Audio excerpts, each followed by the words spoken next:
the climate change trans counseling sequence.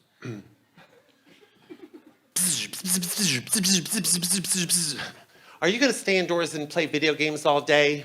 Come on, I thought you had school. Mom, school's been canceled. I'm concerned about climate change.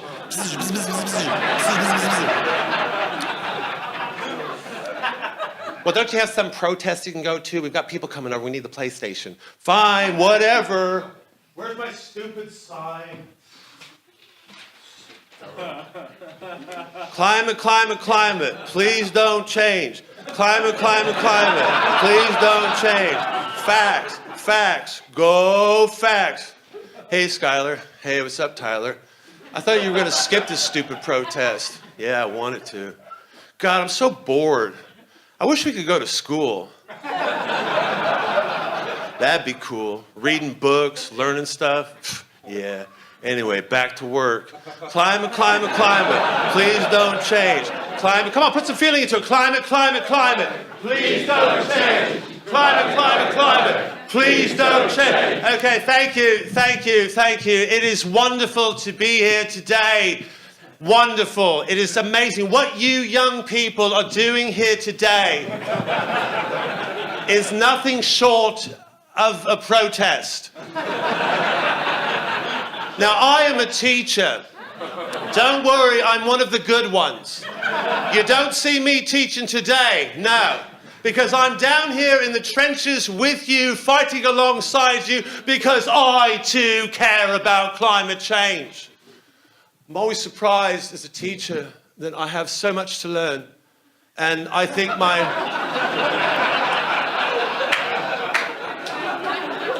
I would have to say, I think my greatest teachers are my students. I learn so much from my students because my students are my greatest teachers. And I would say that my students' their greatest students are their teachers. Well, not all their teachers, because some teachers' students who are students to their students don't want to learn from their student teachers. I'm not naming any names, but Donald Trump. Donald Trump. But we need to teach those teacher students. They need to learn from their student teachers. If not from teachers teaching like teachers, then from students teaching like teachers. Because teachers are the students' greatest teacher for teachers. Because they can teach us. They can teach us that need to be taught. Those that teach themselves are their greatest students and the greatest teachers in one student-teacher sort of hybrid.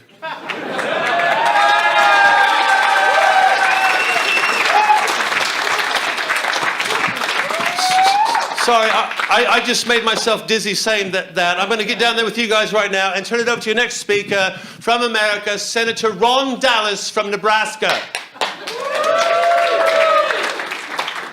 Thank you, thank you.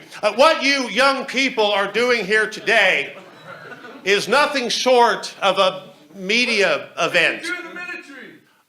Well, that was going to come later. That's good, though. We've got a plant in the audience, a shill, but just a little bit later. Hang tight. He's not a heckler. He's got a line, but it's just a little bit. Jump the gun, but wait. Wait till I say military. We have this happen sometimes on the campaign trail. What you young people are doing here today is something absolutely amazing. And I think it's a shame that those of us who should be leading are following instead, and those who should be following are leading. Because we leaders are the greatest followers of your following. Well, not all leaders. Some leading leaders, instead of following the following, are leading. I'm not going to name any names, but Donald Trump, Donald Trump, yeah. It's a bit like that student-teacher, teacher-student thing. That student who was teaching about the teacher teaching him taught us. Now, what we are engaged in this war against climate change is a war. And I know a little bit about war. I've served my country in the military. I know all about the military. I served my country in the military. You're in the military. What did I do in the military? I was a... Very good. What did I do in the military? I was a counselor for transgender soldiers. I don't often talk about it. I saw a lot of horrible things, but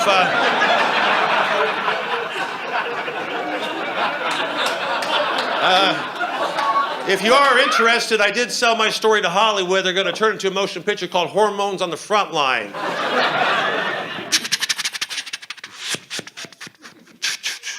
Okay, Charlie's in the bush, okay? Be very quiet. We don't want another ambush. Here we go. No! We got a transgender soldier down the front line. We need hormones on the front line now. How's it looking, Doc? I'm not gonna lie. It's pretty butch. No! Sorry, I had a flashback. My name is Senator Ron Dallas. When my parents named me Senator many years ago, it was their hope that one day I would grow up to become a doctor. Well, I went my own way, just as you young people are going your own way. And my own way is to follow you in your own way because I, too, am concerned about climate change. Yes, I am. Now, I just want to say real quickly before we introduce the 16-year-old child prodigy, Greta. I just want to say that I know a lot of you young people are concerned about your future. My brother runs a profitable oil company that has recently started to diversify into building wind turbines, so if you want to hand me your CVs, I'll make sure he gets them. Also, November is election time, so don't forget I'm Senator Ron Dallas, and this November I want to be Congressman Steve Johnson. Help me become somebody else. So, now, as much as we Americans might want to take the credit for Greta Thunberg, I think the Brits got to her first, so I'm going to turn over the honors to our friend from MI6, Sir Humphrey Standard.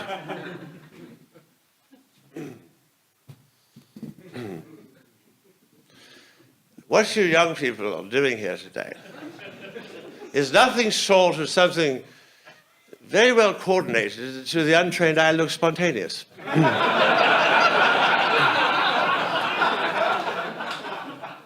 As a former member of Her Majesty's Secret Service, of course, I'm obliged to keep the strictest secrecy. So whatever I say from this podium to this gathering must not exceed the bounds of Marble Arch. So shall I trust you in secrecy? Shall I? Then be forsworn.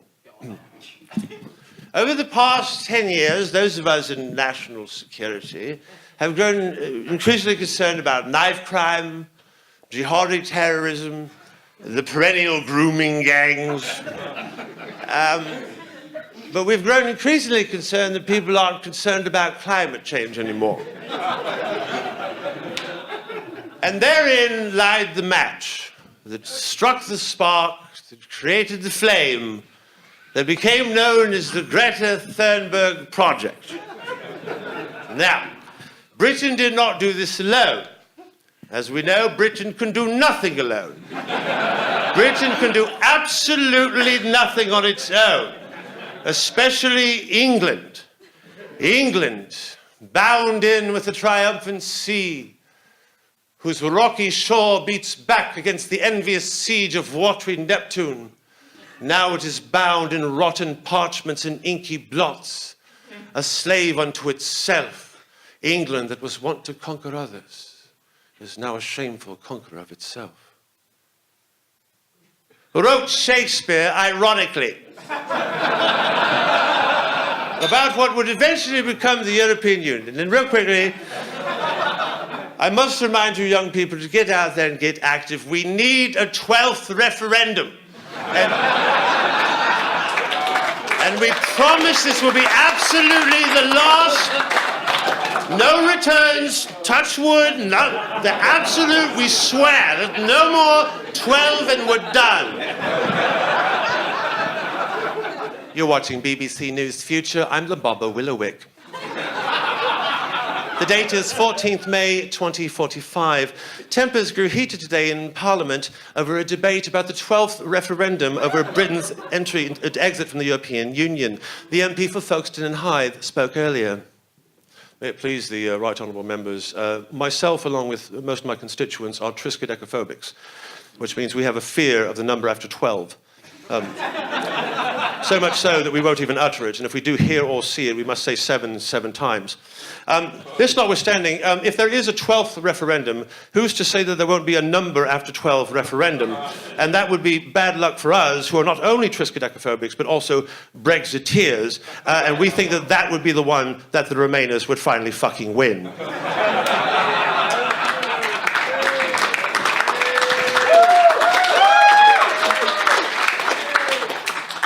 The inspiration behind the hit musical Everybody's Talking About Jamie, about a northern boy in a small town who wanted to wear a dress to his high school prom, is about to get another inspiration. Kathy Ridgemont is in the north. The north. Bleak, desolate, sorrowful, miserable, drugs, guns, murder, working class. It's also the home of Jamie Campbell, the 16-year-old drag queen, all now grown up. I'm so excited. My dad's got 6 months to live, and I've always wanted to wear a funeral dress. So I can't wait till he dies. I'm going to wear a cheongsam dress, you know, little China girl dresses. I'm going to eat a tiramisu in the front pew at my dad's funeral. So far, he's kept his secret between himself, the BBC, and his fat, ugly mum. I don't know why my dad left my fat, ugly mum. She's so fat and ugly, but I love her because she's so tolerant and understanding and accepting and fat and ugly. With only 6 months to go before his dad dies, Jamie is looking for dresses. I don't like that. I don't like that. Ooh, I don't like that. I'm so nervous. What if he lives? Then I won't get to wear my cheongsam dress and eat tiramisu in the front pew of my dad's funeral. The big day is finally here. His dad is dead and about to be laid to rest. Father in heaven, we commend our brother to you in... What the Christ is that? Oh, don't mind me. I'm just here mourning my dead dad in my cheongsam dress and eating a tiramisu in the front pew of his funeral. Right. He is survived by his son. No, not quite. By his daughter. No, not that either. By his gender fluid no, I'll give you a clue. It's about the monarchy. I'm a drag queen. Okay, listen, Sonny Jim. I happen to be the last believing vicar in England. So either shut your lipstick gob or fuck off and wipe that sparkly shit off your fucking face. That man does not pay his license fee. And now, the BBC News Future takes a look back at 5,000 years of LGBT history. Tonight, the takeover of Wandsworth Town Library by a group of American gay men in the year 2035. We had some friends in Wandsworth, and this was it was a few months before Pride. Or, no, it wasn't Pride anymore, they changed the name, it was Arrogance.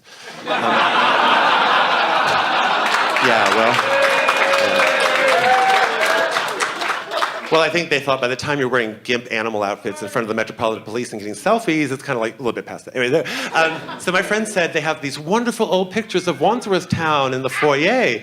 And I said, not really interested. Do they have an LGBT section? And she said, no. And I'm like, oh, great. Got to do something about this. We need an LGBT section in that library. So I rang up Papa, and Papa was on it. As soon as he became librarian, the whole thing changed.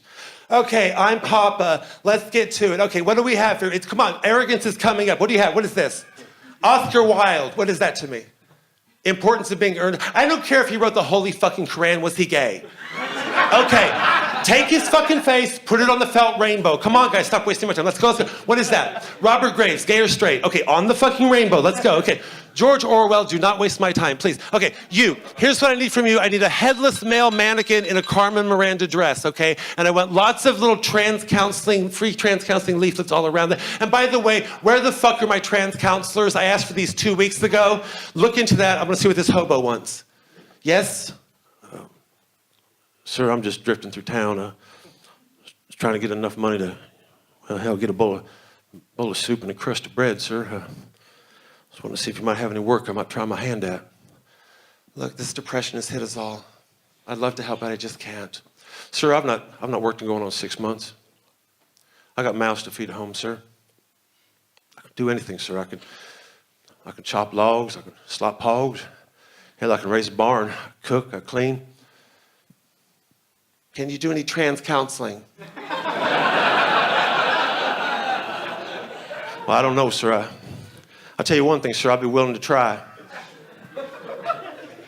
Okay, you're hired, come on.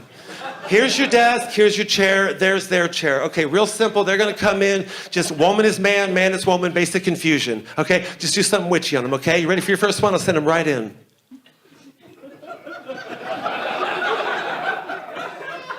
Are you my counselor? Yes, I am.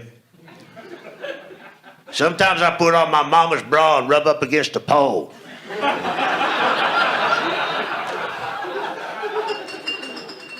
Maybe you want to cut your pecker off? You're the kindest, most understanding doctor I've ever known. Is that dirt on your fingernails? No, it's nail polish. I thought there was something special about you. Thank you, doctor. No problem. Have a good day. Send in the next one. Hello. So, how are you doing? Pretty good. I'm living the authentic me. It's wonderful. I got a great new job. I'm doing the anchor for the BBC News Future. And in fact, I'm still working right now, so I'm going to talk to you later. The climate, it's 2045 and the Earth is still here. Something that climate change activists said would never happen. But a recent climate change activism study shows that the fact that the Earth still is here still proves that it's climate change. See, we said it was going to not be here, but then it's here.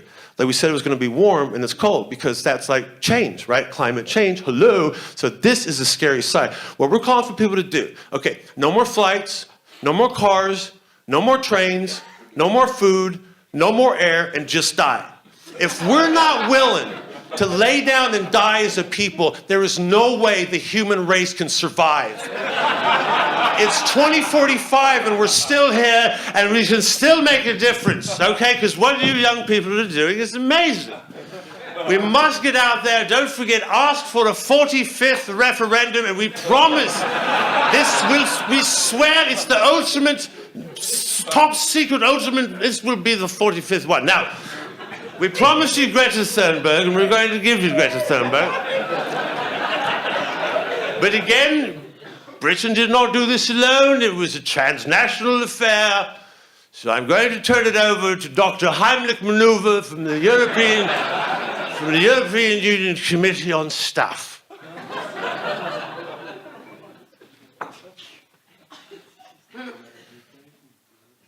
The question was simple.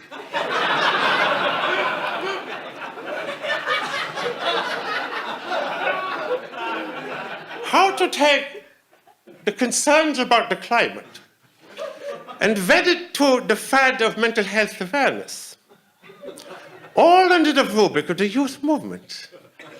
And that's when the answer came to us. With a little bit of pigtails. Ladies and gentlemen, I give you the Greta Thunberg.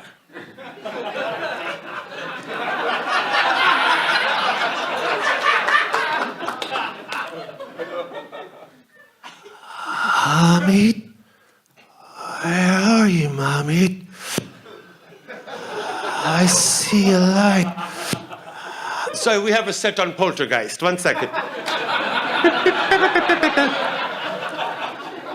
My name is Greta Thunberg. When I first heard about climate change, sorry, I can do it this way. When I first, she doesn't need the microphone. No, she doesn't, no. When I first heard about climate change, I could not believe more people were talking about it. I saw a woman talking about her dead son. I said, why are you not talking about climate change? There should be a lipstick called climate change. So it will always be on everybody's lips.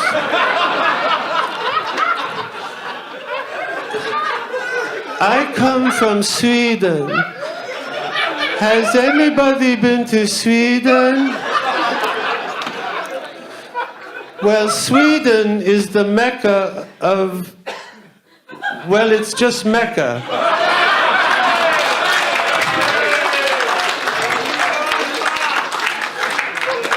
That was a little joke. When I first heard about climate change, I could not eat, I could not sleep. I did not want to go to school. What was the point of learning my ABDs and 2 + 2 is 5 when I have climate facts?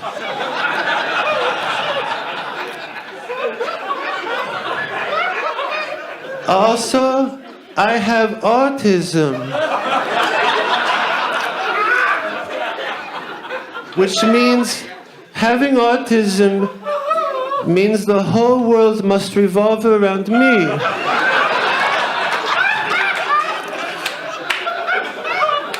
But if there is no world, I will have to revolve around myself.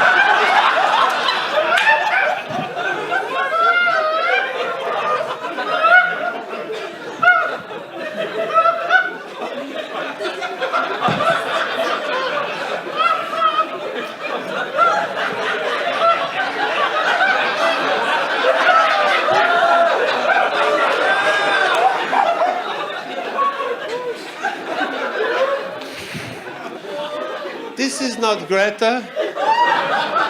This is the hand. My hand. You will have heard of Greta, but you will not have heard of me.